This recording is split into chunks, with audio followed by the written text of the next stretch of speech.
Thank you. There Hello. she is. Hi. How are you? Laura, welcome. We're Steel Panther. They were here last time. Oh, yeah, they were. You want to Sit sit down Am I here. sitting here? Yeah. Okay. Welcome to the show. Well, you were here with Steel Panther. Okay. Yes, they were. Well, I mean, you guys interviewed a lot of people, but they were sitting right here and they sang. That's right. And yeah. Anyway. Okay. Hi. Wow. How far along are you? 8 months. Wow. Wouldn't it have been awkward if she was like, I'm not. I was willing to take that I'm chance. not- I was willing to take that You know chance. what's weird is, so we didn't tell anybody when we were at Sundance, and I was like 3 months pregnant, and I literally, I hadn't even told my mom yet. We're not wrong. Where are you? We are Oh, we rolling. are. Oh, hi. Yeah. And I literally like walked out of a restaurant and turned like this, and there was a tiny little bump, and they're like, Laura Prepon's pregnant, and blah, blah. And I'm like, what if I just like had 2 slices of pizza and Right. loaded up or something? It was That's what probably they're doing before they should have been comfortable saying it. But it's just like That's what they were Jesus. saying to Halle Berry. Like, there was all these photos of her, I think on Monday.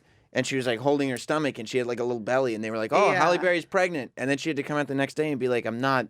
Yeah, I'm not exactly. pregnant. I know it's kind of awkward, but anyway, it doesn't matter. But yes, I actually am Yeah. pregnant. Well, at what point is it appropriate for people to start I saying think that? by like this point, Yeah. it's like you're it's kind of a given. There's Oh. no way I could be wrong because her face, her hair, everything is too thin for it not to be pregnant. Like, it has to be. Oh well, thank you, because We I were- feel like it's kind of like oh we yeah. were at my place over the weekend with we just had a baby. Oh, We have a 3-month-old. congrats. Yeah.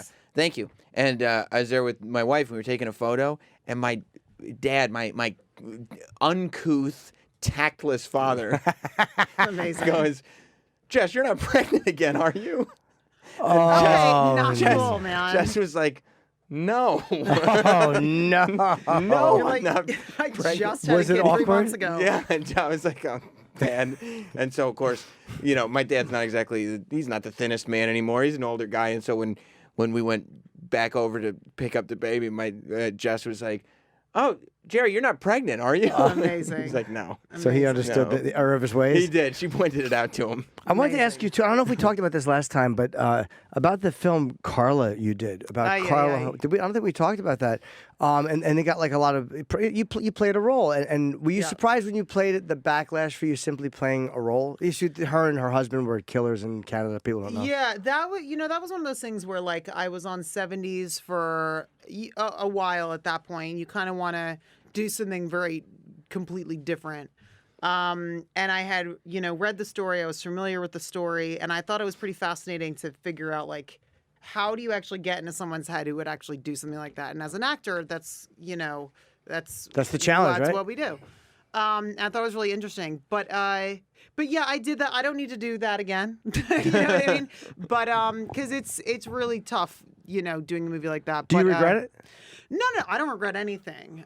Everything's always a learning experience. But at this point in my life, that kind of subject matter is not really something that Sure. I want around me. But it was a story that was told, and it was a crazy story, and people should know about the story because it's like it's dangerous. And How did you get into the headspace? How do you make yourself be so opposite from who you are? I mean, you try to find little things that you can use to relate in some way to a person like that. But yeah, I mean, God, I did that so long ago. I've done so many roles since then. I'm trying to remember what I did to get in that headspace, but it's not a fun place to be. I'll tell you that. Well, you have to humanize the person. Like this guys that play Hitler, and it's like, how do you humanize this person so Yeah. you're not just playing this character, this caricature? Yeah, I mean, it's funny because a lot of people who play, like if you talk to different actors who play like bad guys or the villain or whatever, like the villains that I tend to love are like these people who love being villains. Like, when you think of like Heath Ledger as the Joker or something, it's like he loved like that, that kind of character you love portraying. And those are the kind of villains that I like where because people aren't like, I'm a bad person. You know what I mean? They actually don't. Right. And that's one of as an actor, it's like, if people are like, I'm doing something that's actually really bad, I don't think they'd be able to exist, truthfully. So you have to kind of find ways to love what you're doing, you know what I mean? And bring life to it in that way because, when people are being bad, I think that it's so justified in their minds that they don't really know. That's You know what I'm right. saying? Yeah, how do you play somebody and like, because whoever's a piece of shit, they never think they're a piece of shit. Well, how Exactly. do they justify How it? do you play someone and justify it the way they justify it so it Yeah, seems you have to believable? figure out what their thing is. That's what's so interesting about. That's what's so cool about our job is like you get to kind of figure those things out. You know what I mean? But It a is lot fun, of that right? was just to kind of shake off that 70s show, like to Well, get yeah, I mean, out of look, that space. 70s and- show was incredible. I mean, playing that character on that show with that cast and crew, it was just, it's like a dream, you Right. know? But yeah, as an actor, you're like, okay, cool. I want to go the complete opposite way. You know what I mean? So it was just one of those, choices where I was like, cool, did that, and then it was over, and then I was like, cool, what's the next one? You know what I Right, mean? Like right. it was just one of those experiences, and then moving on, and then you play a bunch of other different people. Like. Alex is a manipulative drug smuggling lesbian on Orange, so it's like, whatever. But it's great. I'm fortunate to be able to play all these different women. And it premieres, by the way, season 5 of Orange is the New Black premieres. Season 5 is available on Netflix tomorrow. Yeah. Which is just go get the whole season. It's amazing timing. Netflix is so smart because they give people enough time to like binge House of Cards, and Yeah. then when they're going like, "Oh, I need more House of Cards," they're like, "We got new Orange is the New Black." I And it's like, know. okay, all right. Yeah. Are you kind of mind blown at how successful it's been on Netflix? Because I was talking to the guy. I brought up House of Cards because I was talking to the guy who plays Stamper a couple weeks ago when he was Yeah. promoting that. And like you guys and House of Cards were the two kind were, of yeah. trial shows. Like when Orange is the New Black came out. right. First of all, I think most people just turn it on going, I don't know what this is, and just kind of Yeah. tried it. But the Netflix model of, original series being put out a season at a time on Netflix or Amazon or wherever it is, Yeah. wasn't really done yet. Yeah, I mean, the interesting thing is like when I first got the script for Orange, the only show that'd been out streaming really was a show called Lilyhammer. Right, I remember that. And With Steven Van Little Zandt. Steven. Yes, Yeah. exactly. And but no one, they're like streaming. What is this like streaming thing? And House of Cards hadn't come out yet. Right. So when I got the script for Orange, I loved it so much. And the character of Alex was such a badass. I'm like, I have to play this woman. And, for me, I'm material driven. So, based on the material and the fact that Alex was so kick-ass, I'm like, I got to do this. And you knew that it was something special. Like, you just knew when you read the pilot it was something special. But then you can only hope that a project you do has the rocket like success that Orange had. I mean, it literally was like catching lightning in a bottle. Like this show, and also it's just the timing with what was going on, in the world at that time. You know what I mean? Like in terms of there's not a lot of other shows at the time that were portraying same-sex relationships, that were taking up issues like, transgender and all these, Black Lives Matter. I mean, we took up all of these things that nobody was really talking about at the time. And since then, a lot of people are talking about. Right. And it was just very timely and perfect. And we went there and we weren't scared to really tell these stories. And people really responded to it. And it was just like that thing that was just right time, right place, right moment, right kind of characters. Yeah, I mean, look at the figure that Laverne Cox has become just in sort of the national, international dialect. Exactly. You know what I mean? Totally. And before our show, I mean, there wasn't really a lot of that. So, and even, when you have the same-sex marriage being passed, like all of these things were all kind of coincided with the success of Orange. So it's wonderful. It's an incredible thing to be a part of a show where you're not just an actor, showing up and doing your job. It's like it's a bigger thing. And it speaks to bigger things, and people are very, very affected by the show, which is amazing. I mean, it does have its downside too, but What's the downside? well, meaning like because the show speaks to such bigger issues, you're not just actors on a show. Like it becomes a bigger thing You have a where responsibility now. yeah, and even besides that, in terms of like being in the public eye, it's a different kind of thing. It's not just like, oh, cool, man, like nice show. It's just like it affects people at such a profound level that sometimes it can get a little. Well, do you feel like you're dragged into a conversation you don't necessarily want to be a part of? Like, publicly dragged into, like, if you're talking about trans issues, where like, hey, we're just doing a show, and then all of a sudden we're dragged into this real conversation. I mean, it's a really interesting place to be. It's like, it's at the end of the day, it's literally, the fact that we're taking up these issues and that nothing is taboo for Genji Cohen, who created the show. It's awesome. It really is awesome. But with any time you're in the spotlight, or people recognize you, there's always a positive and a downside, in terms of privacy issues and things like that. But the show is amazing. This year's awesome. I actually directed an episode this season, which I'm really excited about. I've been wanting to direct the show for a while. I was like, Genji, give me a shot, and it was incredible. And I'm already directing next season as well. So was it easier or harder than you thought it would be?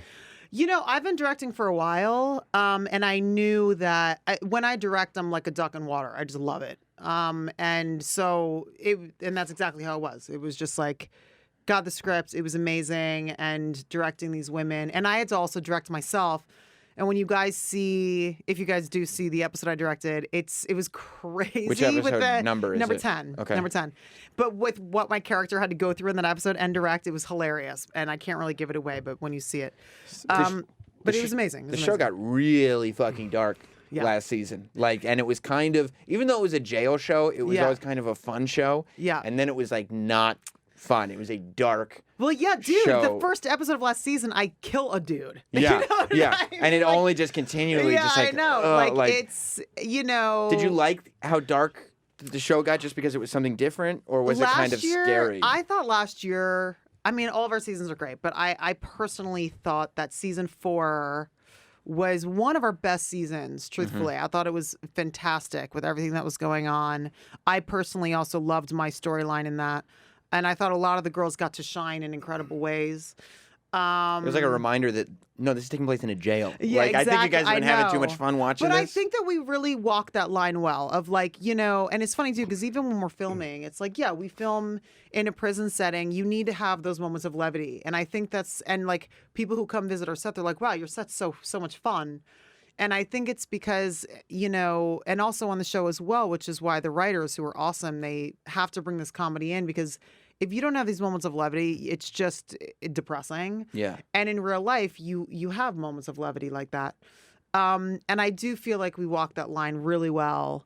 And even in season 5, like it's real, it's intense. It's, there's a riot happening and it takes place over 3 days. And the whole season takes place over 3 days, right? Yeah. Which is kind of another risk. Yeah. And it is totally. But, and it's crazy because you see what happens when there's no order, when there's no authority and no order, and there's a riot. You see what manifests in people's personalities, and like, does it become like Lord of the Flies, or do people like become efficient leaders? You know what I mean? Like, it's very interesting to see the different characters and how and what manifests in an environment with literally no control. It's another reason why Netflix is so great, because I was watching their hostage documentary series. Yeah, that's really good. The first one was about a prison riot when the inmates take over the prison. Which one? I've seen that episode. I forget where it was, where they have the inmate negotiators. Yes. And they're talking, and then everybody starts ratting on each other at the end. Yeah, but all of a sudden, because of that, the docu show, whatever, Right. I'm now way more interested in this sort of concept of prison riots. And it's crazy. I mean, and we, and again, with our show being so timely, I mean, we talk about all of that. We get into all of that. And it's also, it's a female prison, so it's as you guys know. So it's interesting to see how these women kind of what they do. So at the same time that the new season of Orange is the New Black is coming out, you've also got a movie coming out. Yeah, the same day. Same day. Tomorrow, tomorrow. Called The Hero with Sam Elliott. He rocks. Well, God, he rocks. I don't know what this is about. It's a movie that I did with Sam Elliott. It comes out tomorrow, and he is just like, he plays this kind of like Western icon actor. I don't want to spoil too much, but there's like a love story element to it, and There I do is. I mean, and I think this question would pop up in every single person's mind. What is it like to make out with that mustache? Because there is a love scene between Sam and Laura. Oh, yes, good. we in the we movie. play love interest in the movie. Separated by whatever it is. Yeah, because he's 40+ 72 years. or you know. But the cool thing about the movie is like it works. Like when you watch Sam and I have amazing chemistry. Like right when I met him, I'm like, this is going to be great. Like we just knew right away, and that's that X factor that you always hope and pray is going to be there. Especially for a movie like this, where it's And pretty then, reliant on the chemistry. The whole thing, totally. And the same thing happened with Taylor when I first did Orange. Is right when we got together, the chemistry was so incredible. Like, this is going to be great. And then there's other times you do a movie where you're just like, oh my God, what am I going to do? There's like, no, there's nothing here. And there's no way to fix that, right? Lack of chemistry. It's when you have that extra X factor, you can feel it. And when it's not there, I'm sure you guys have seen projects where you're like, nah, it kind of fell flat for me. It's because you can try to put that thing there as much as you possibly can, but it's missing that magic. But yeah, Sam and I. Seriously though, what's it like to great. make out with that giant mustache? It was awesome. I mean, have you ever made out with a guy with a mustache that big my before? fiance has a mustache. But that big of a mustache? I mean, Sam's mustache. We actually joke around that it's called mustacting, where like he's acting, but it's sometimes just like a mustache, like moving a little bit. And his hair. Can we talk about his hair? It's amazing. Full head of silver fox. I'm very, very amazing envious hair. of it. Yeah. I mean. But yeah, it was the scenes like that with Sam were wonderful. He's very respectful and lovely, and he's a little heartthrob. Are guys supposed to use tongue when they kiss on screen? I have to ask that. I don't know what the rule is. Supposed to. I mean, does that feel natural to not use tongue when you kiss somebody on screen? You know what's so funny is like people ask me that because the other thing too is Sam's real life wife, Catherine Ross, is in the movie playing his ex-wife. Oh. Maybe people were like, is that weird? And it's like, no, we're actors. It's like what we do. But the thing is what's funny is when you're doing a scene like that, there's so much technical stuff like the camera, where the camera is and the lighting and showing this or that or what body part and blah, blah, blah. And there's all this stuff in your head where you're trying to act naturally, really be there presently for your fellow actor. You're doing the scene already with 40 people like sitting around like, hey, like, you know what I mean? Like this awkward thing.